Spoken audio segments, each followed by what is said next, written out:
Alright, Shalom Akim. Before I begin, I want to start off by giving all praises, honor, and glory to Yahweh, Ba'Hashem, Yahweh Shai, Ba'Hashem, Rachak Kodash. Double honors to the apostles and elders, like your most of them to teach them well, and peace and blessings be unto you, fellow Akim, your brothers, that also push out this word in truth, sincerity, and in faith.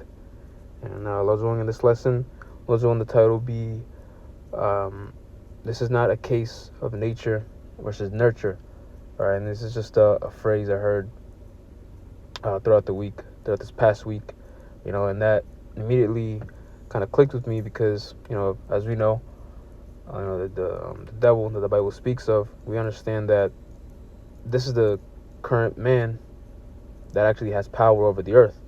All right, and this is also, as of recent, with these past few weeks, we've seen that the current rulership, all right, and the belief that our people have, all right, this strong belief that things will always get better year after year. All right, that belief is being held on to by the Edomites, all right, by the literal deceiver, and our people time and time again fail to see that. But nevertheless, the rest of the world as a whole, they really are starting to feel the actual the lacking in those words and the lack in those long-held beliefs, and the thing is, it's literally in his spirit.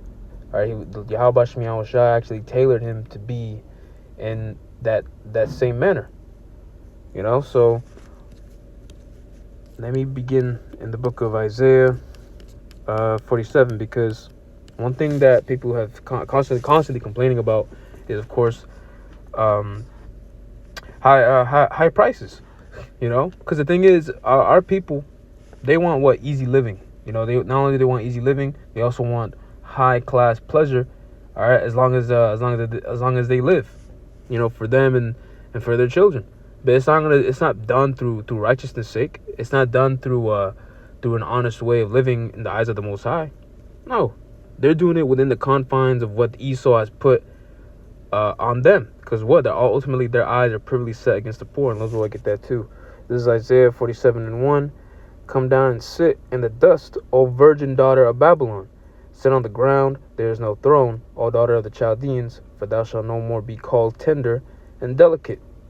All right, and even growing up, all right, every single brother in this faith had a certain aspiration that they were trying to strive for, and even if they didn't, nevertheless, there was some form of a desire that they had that was that derived from Esau's kingdom, pretty much, man.